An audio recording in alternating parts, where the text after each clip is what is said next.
Bonjour à tous et à toutes, bienvenue pour cette nouvelle vidéo. On se retrouve aujourd'hui pour le bilan des films que j'ai vus le mois précédent. Donc là nous sommes début novembre, donc je vais vous parler des films que j'ai vus au mois d'octobre. En plus, à cette période-là, au mois d'octobre, c'était la période d'Halloween. Donc pendant cette période, j'ai vu quelques films d'horreur, donc je vais pouvoir vous faire des critiques de quelques films d'horreur, ça changera un petit peu. Move, bitch!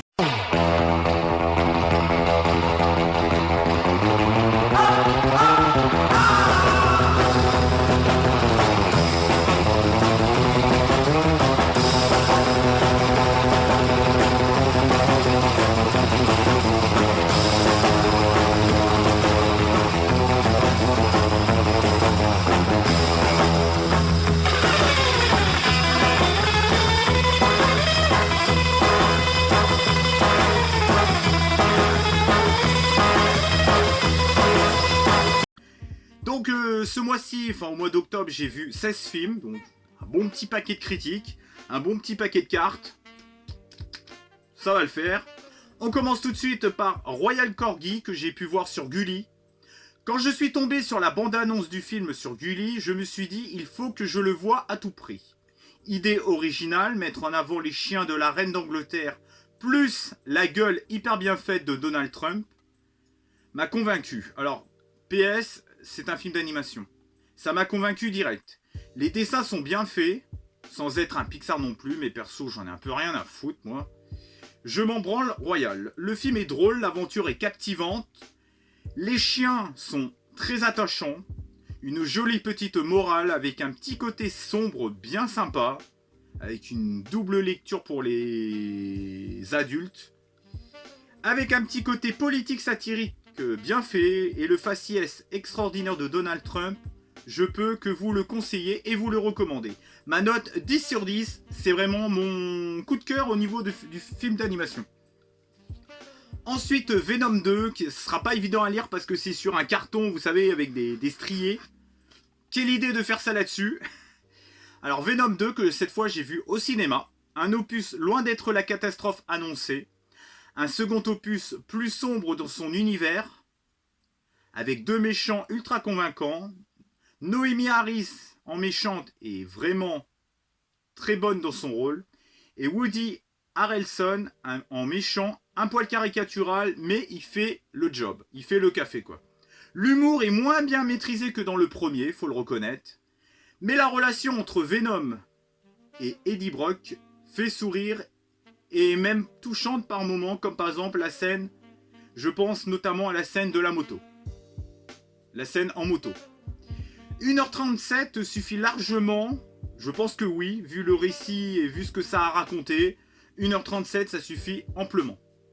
La scène de Carnage et de Venom, c'est la grosse scène finale, est vraiment spectaculaire et bien rythmée. Et j'ai aussi bien aimé la scène avec les flics, que je trouve qui est très fluide, avec des chorégraphies vraiment très bien faites, des voitures qui volent et tout. J'ai trouvé cette scène magnifique. Et Venom 2, je lui ai mis 8 sur 10, et pour Royal Corgi, j'avais mis 10 sur 10, mais je crois que je vous l'aviez dit. Homme-femme mode d'emploi, sur TF1 série film. Un film incroyable, Claude Lelouch propose aux spectateurs dans un univers sombre et froid, au cœur de la capitale, une palette de personnages qui va s'entrecroiser au cœur de Paris. Le casting est juste dingue, le duo Bernard Tapie et Fabrice Lucchini est remarquable. Ce film est une ode et une fable à la vie, à la mort, à la maladie et à l'amour. Avec une jolie mise en scène, des plans de la capitale somptueux, avec une pointe d'humour et d'émotion. Les dialogues sont entre Lucchini et Tapie, c'est du pur caviar. Pour un premier et unique film, Bernard Tapie joue hyper bien. Il a une prestance de fou à l'écran. Je pense que s'il avait persévéré, ça aurait été un grand acteur. Repose en paix, Bernard Tapie. Et ma note est 9 sur 10 et je vous recommande vraiment de voir Homme-Femme Mode d'Emploi qui est un excellent film. Viens chez moi, j'habite chez une copine que j'ai vue en streaming. Michel Blanc avait commencé à envahir ses amis avec ce film, il a récidivé dans Marche à l'ombre. Mais par contre, même si le scénario et les messages sociétaux sont plus minces que dans Marche à l'ombre, je trouve ce film beaucoup plus chill et encore mieux rythmé. J'adore les acteurs et les actrices dans ce film, et Michel Blanc, qui n'en rame pas une, qui ramène ses conquêtes, alors que ce n'est pas chez lui. Plus les tromperies, plus sa femme qui en a marre, mais qui se laisse pas faire, plus les magouilles au boulot, et cette amitié forte, c'est drôle et ça vide tellement la tête, tout en restant un minimum intelligent. Moi perso, je kiffe et je surkiffe ce film. Ma note, 10 sur 10. Marche à l'ombre que j'ai vu en DVD, un classique de la comédie française. Enfin, ces deux films, je les ai déjà vus plusieurs fois. Hein. Un classique de la comédie française avec un duo hors norme, entre un musicien impulsif et un autre hypocondriaque et totalement invasif. Ça donne un super duo. Le film parle d'une certaine société des années 80, entre pauvreté, racisme, immigration et petites galères, donc film encore d'actualité. Hein. Le film est surtout une magnifique histoire d'amitié. Le film est une aventure urbaine, bien écrite et bien construite. Suivre nos deux compères est drôle et jubilatoire. Il y a des passages moins bien rythmés et répétitifs, mais pour moi ça reste une petite pépite du cinéma français. Ma note, il y a des petits défauts, je mettrai un 9,5 sur 10. Le Petit Nicolas que j'ai pu voir, parce qu'ils l'ont rediffusé sur M6 dernièrement, une adaptation des livres de Goscinny que je trouve particulièrement réussi. Je suis désolé, c'est que le mot était coupé en deux. Déjà, je trouve que le film a un côté art plastique très réussi, je pense notamment au générique du début. Il y a un côté très bonne dessinée qui est retranscrit dans ce film, je trouve ça génial. Mais vraiment dans plusieurs scènes, hein, c'est pas que dans une seule. Ensuite, l'époque qui accompagne le film est bien retranscrit à l'écran. Le film a une vraie patte artistique, que ça soit le casting des enfants ou des parents. Le casting est réussi. Surtout le gosse qui joue le petit Nicolas. Ce gosse, il est génial. C'est hyper drôle et ça prend pas le spectateur pour des cons. Le film a une lecture pour les enfants et une mini sous-lecture pour les adultes. Même si ça reste mince. Ma note, 9 sur 10. Les vacances du petit Nicolas, que j'ai vu aussi sur M6. Bon là, on baisse un petit peu en qualité. Là. Une suite en demi-molle, moins de créativité que dans le premier. Il y a plus ce côté BD que j'aimais tant. Il y a moins de recherche dans les répliques et les blagues. L'acteur qui joue le second Nicolas est pas mal, mais il n'égale pas le premier Nicolas qu'il y avait dans le premier film. Et les enfants sont plutôt mal exploités.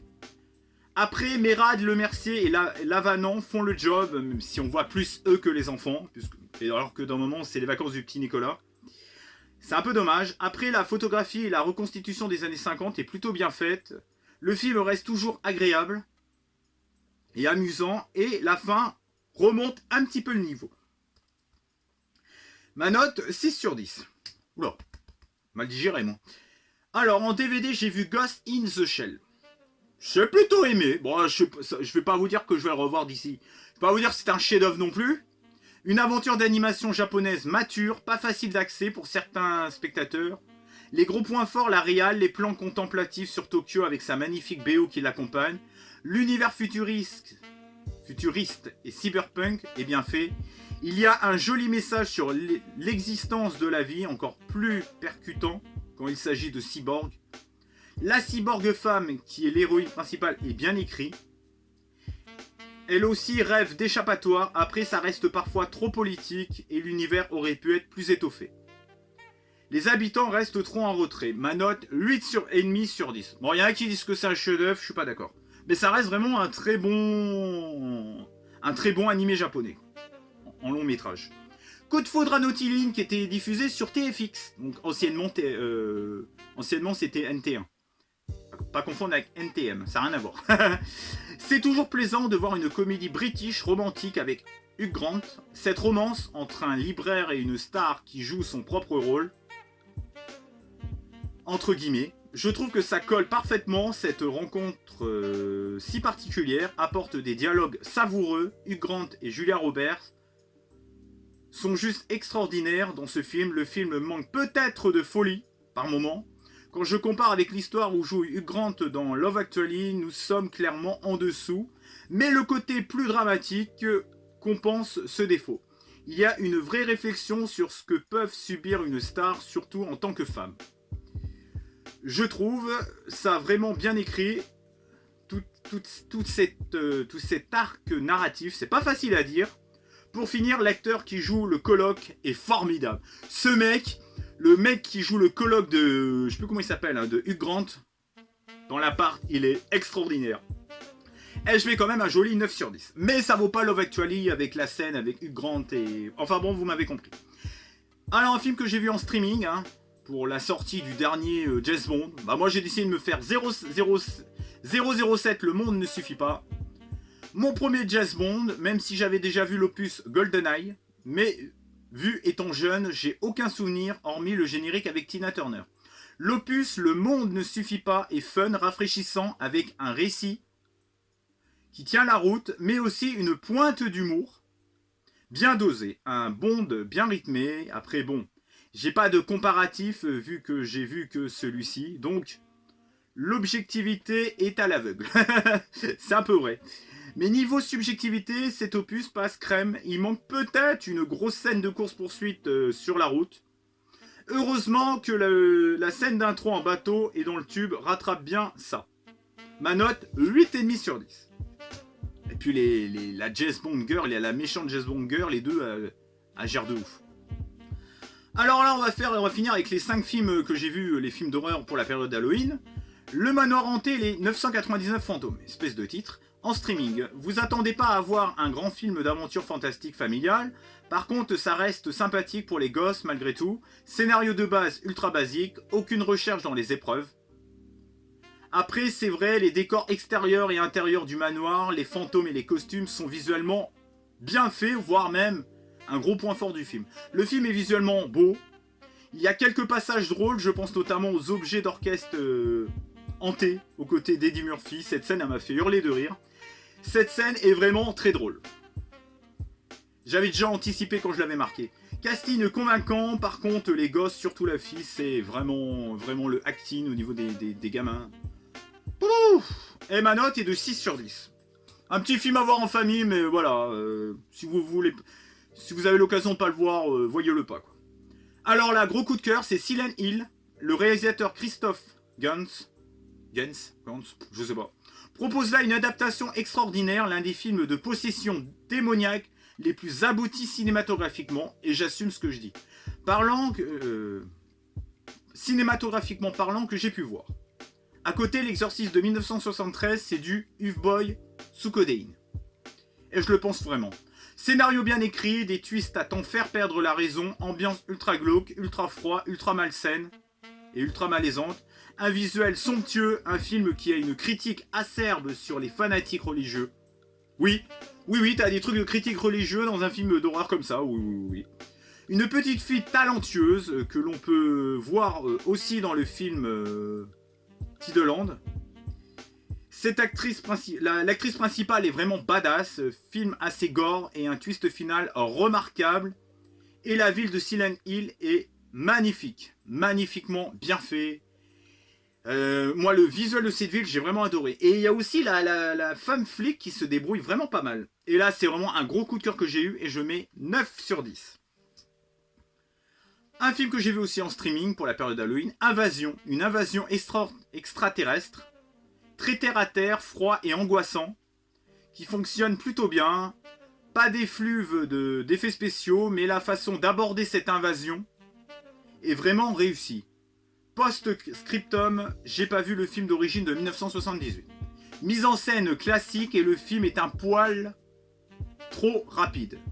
Le final, oui c'est ça. Le final est un poil trop rapide.